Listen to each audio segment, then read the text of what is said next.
নমস্কার বন্ধুরা, অনেকদিন পর আজকে চলে এসেছি আপনাদের একটা জিনিস দেখাবো। দেখো, আমার ছাদ বাগানে 2-3টে লঙ্কা গাছ আছে। আর এই সময়ে সবে মাত্র দুর্গাপূজা শেষ হয়ে লক্ষ্মী পূজা শেষ হলো।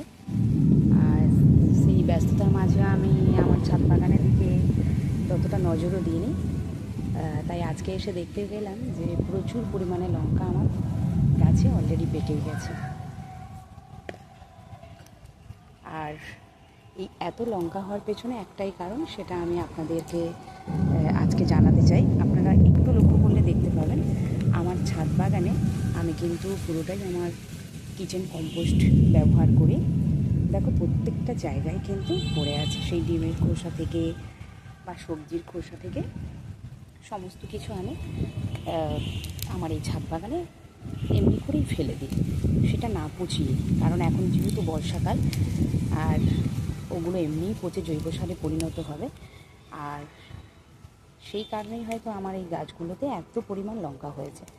আর এটাকে আমরা বাঙালি মতে পটল লঙ্কা বলি, পটলের মতো দেখতে বলে পটল লঙ্কা বলি। দেখো, গাছ দুটোতে পেকে আছে, এত সুন্দর লাগছে। আর আমি হারভেস্ট করছি,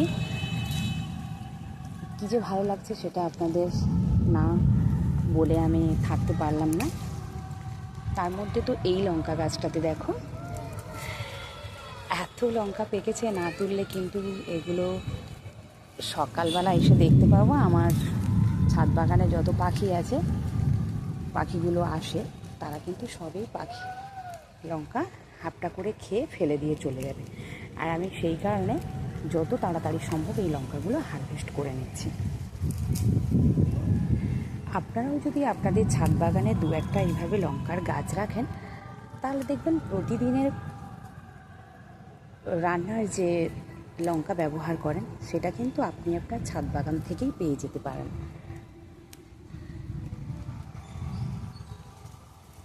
তো যাই হোক বন্ধুরা, আজকে আমি এই একটা একটা করে আমার ছাদে এই লঙ্কাগুলো আমি হারভেস্ট করে নিচ্ছি। দেখা যাক কতগুলো হয়।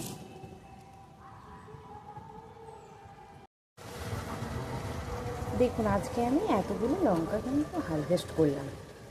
আর সত্যিই দেখে এতটাই ভালো লাগছে যে এতগুলো লঙ্কা নিয়ে আমি কী করব। যাই হোক, 150 থেকে 200 গ্রাম লঙ্কা আমি আজকে হারভেস্ট করলাম।